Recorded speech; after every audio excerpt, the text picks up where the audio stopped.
بەڕێوەبەرایەتی گشتی پرۆگرام و چاپەمەنیەکانە. لێرە تیمێکی شارەزا کار لەسەر دانان و هەموارکردنی پرۆگرامەکان دەکات. سەرەڕای ئاڵنگاریەکان و قەیرانی قۆڵی دارایی لە هەرێمی کوردستان، کابینەی نوێمی حکوومەتی هەرێم لەگەڵ دەستبەکاربوونیەوە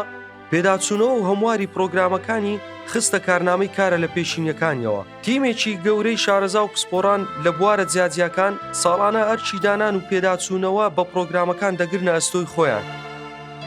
هەر لە یەکەم ڕۆژی دەست بەکاربوونی کابینەی نوێی حکوومەتی هەرێمی کوردستان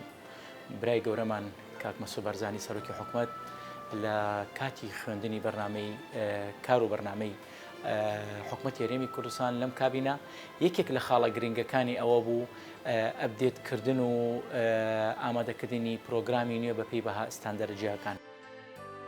هەڵبەتە بەڕێوەبەرایەتی گشتی پرۆگرام و چاپەمەنیەکان بۆ دەوڵەمەندکردنی سەرچاوەکانی پرۆگرام سوود لە ئەزموونی کەسانی ئەکادیمی و پسپۆرانی زانکۆکانی کوردستان وەردەگرن. لە بەڕێوەبەرایەتی پرۆگرام و چاپەمەنیەکان گرنگیەکی تایبەت بۆ بابەتانە دراوە کە بۆ قۆناغەکانی باخچەی منداڵان و بازنەکانی بنەڕەتی تەرخان کراوە.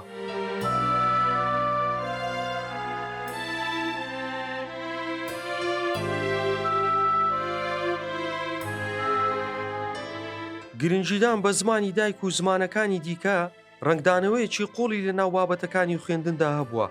بۆ ئەم مەبەستە ڕاوێژ و گفتوگۆ لەگەڵ پسپۆرانی بواری زمان کراوە. ئەو پەرتوکانەی دەخرێتە بەردەستی قوتابی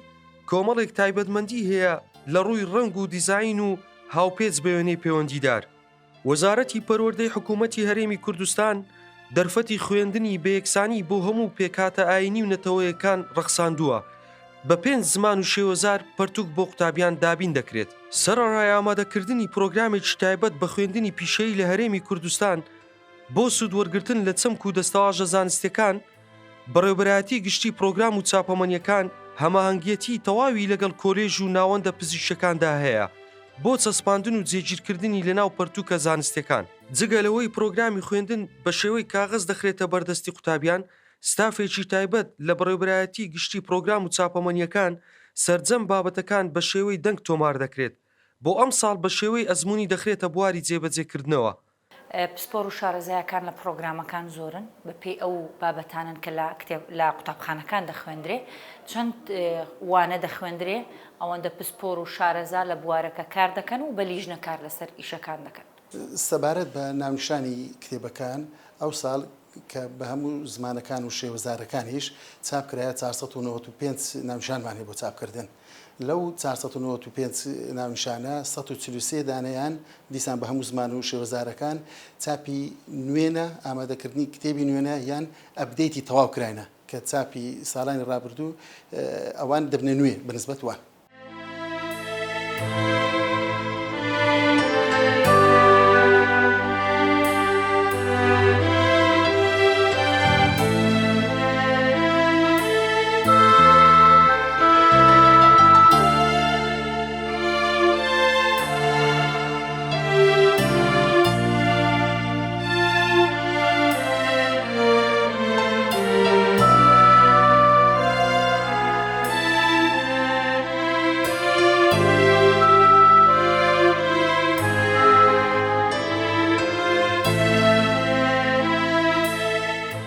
دەستکرد یەکێکە لەو بابەتە سەرەکیانەی کە بە شێوەیەکی فراوان لەناو پرۆگرامەکان بەکار هاتووە. یەکێکی دیکە لە دەستکەوتەکانی بەڕێوەبەرایەتی گشتی پرۆگرام و چاپەمەنیەکان چاپکردنی بابەتەکانی مێژوو جوگرافیایە بۆ ئەو قوتابخانانەی نێودەوڵەتین و قوتابیەکانیان بە زمانە زیندووەکانی جیهان دەخوێنن.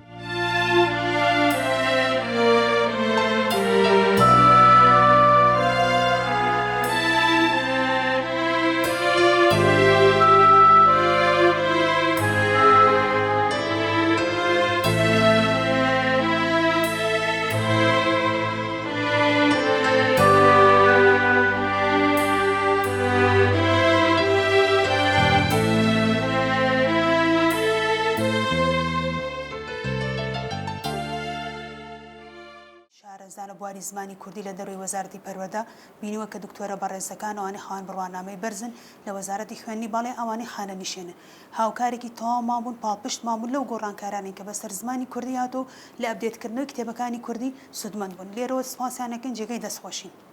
سەبارەتە بە پرۆگرامی باخچەی منداڵان وەزارەتی پەروەردە بەڕێوەبەرایەتی گشتی پرۆگرامەکانی خوێندن پاکێجی تەواوی ئامادە کردووە لە بۆ باخچەی منداڵان ئەویش پێ کاتێ لە ئاستی یەک لە دوو وەرزی پێکدێتن ئاستی دووش لە 8 وحدە پێک دێتن جگە لەوەی فۆرمی هەڵسەنگاندن لە خۆ دەگرێتن ڕێبەرەکی لە خۆش دەگرێتن زیاد لە بۆش ئیزافی لە بۆش تقریبا 40 چیرۆچ لە خۆ دەگریتن 20 لە بۆ ئاستیەکە 20 لە بۆ ئاستی دووە ئەو ساڵوەکو تێست بەکاردێ لە بۆ 50 باخچە لەسەر ئاستی هەرێم پس ئینشاڵە لە ساڵی دادێ گەشتانێ لە بۆ دەکرێت. لە کابینەی نوێمی حکوومەتی هەرێمی کوردستان بۆ ئەم ساڵ زیاتر لە 500 بابەتی پەروەردەیی پێداچوونەوەی بۆ کراوە. ئەم ساڵ پاکێجێکی 20 پەرتوچی بۆ قۆناغی باخچەی منداڵان ئامادە کراوە. 143 بابەت لە شێوەزاری سۆرانی بۆ شێوەزاری کرمانجی و زمانەکانی عەرەبی، ئینگلیزی، سریانی و تورکمانی وەرجێردراوە. بۆ ئەم ساڵ بابەتی پەروەردەی هونەر بۆ قۆناغەکانی 1 تا 6 بنەڕەتی و باخچەی منداڵان ئامادە کراوە.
ئێمە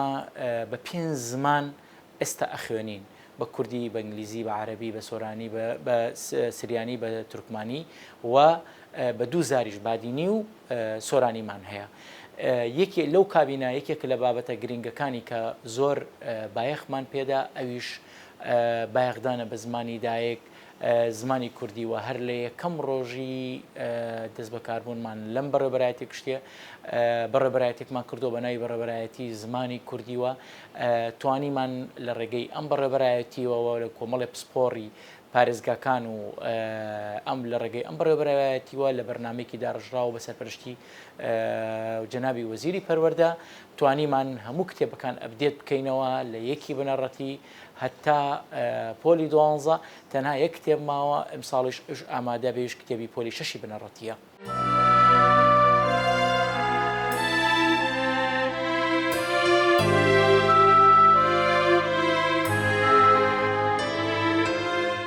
لە بازنەی 1 و بازنەی 2 بازنەی 3 کارکرایە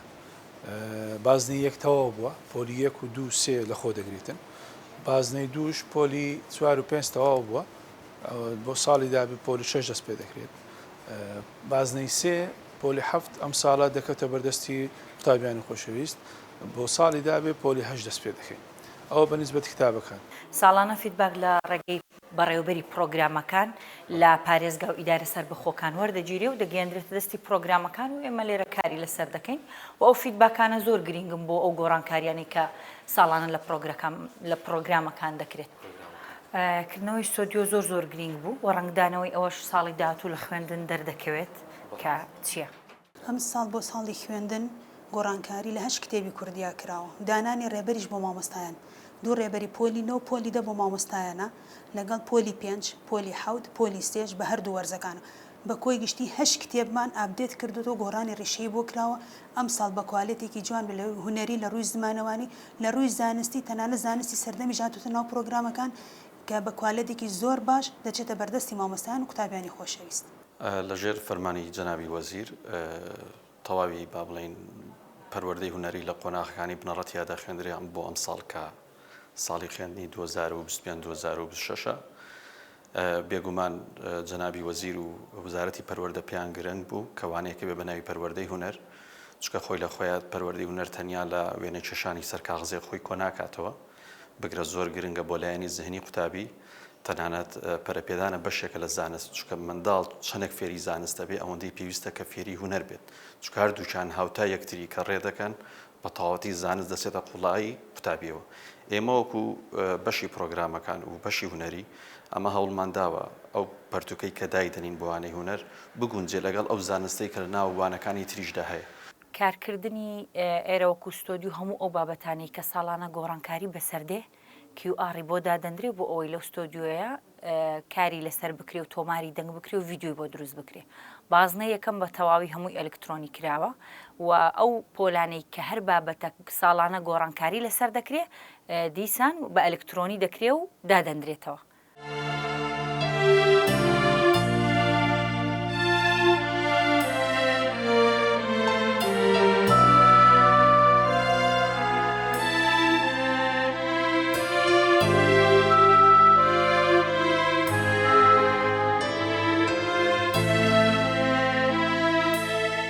دەربارەی دیزاینکردنی کتێبەکانی پرۆگرامی خوێندن خۆی دەگۆڕێت بە جێرەی قۆناغەکانی خوێندن بازنەکان بە جێرەی فۆنت و ڕوێنەکان و ڕەنگەکان کە هەڵدەبژێردرێت حتمما لە ئامادەکردنیان لە ئەزمموی دەوڵەتەکانیش سوود وەردەگرین یان کە کارمەندەکانمان دیزاینەرەکان تەمەشا دەکەن ئەو دەوڵەتە پێشکەوتوەکان و وا دەکەین ئێمە تێکەڵەیەک هەڵدەبژێرین کە شتێکی تایبەت بە کوردستان و باشتر لە ئیوان دروست بکەین ئەوە ڕوونە وێنە کاریگەریەکی زۆری هەیە چونکە قوتابی کە یەکەم شت تەمەشای ناو کتێبەکەی خوێندن دەکاتن وێنە دەورێکی ئەساسی هەیە وێنەی وەردەگری کە مێشتی سەر پێش نووسینەکان بخوێنتەوە وێنە کاریگەری هەیە لەسەری بۆ وێنەش ئەمە وێنەچێشی بەتوانەی زۆر باشمان هەیە وێنەکان ئامادە دەکەن و هەروەها سوودیشمان وەرگرتێ لە ژیری دەستکرد هەندێک جاران کتاب هەیە وێنەکانمان پێویست دەبێت لە ژیری دەستکرد وەریان دەگرین.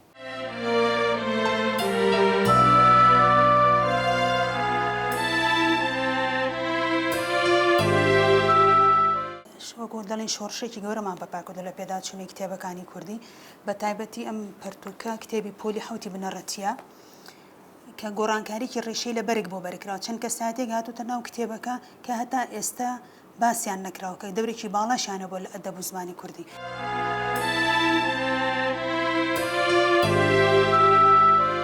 ئەمە کۆنتاکمان لەگەر کۆلێژە پزیشکیەکان کردیە لیژنەمان لەگەڵوان پێکینەیە بۆ نمونەش سادەتان بدەم لەسەر بابەتەی مەسەرەن هەڕەمی خۆراشیمان هەیە ساڵ یەکەم بە هەڕەمی خۆراشی دامەنا ساڵی دوم کۆنتاکمان کە لەگەر جامعای کرد کۆلێژ پزیشکی وتیان گۆڕایە بوویتە قاپی خۆراشی یعنی لەگەڵوان ئەبدێت دەکەینەوە هەر شتێک کە بگۆڕە لەوێندر ئێمەش لەگەڵوان ئەبدێتی دەکەینەوە.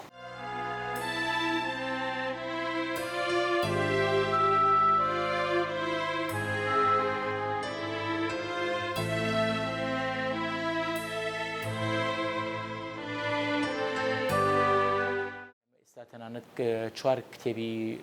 جوگرافی و مێژومان دروست کردەوە بۆ مەکتەبە ئەنتەرنەشناڵەکان بۆ منداڵی بیانی تەنها جوگرافیە و مێژووی هەرێمی کوردستانە خوێنن بە زمانی کوردی و ئینگلیزی ئەوە بۆ منداڵی بیانی کەوانەی کە کوردی نازانن ئەوانەمان دروست کردووە.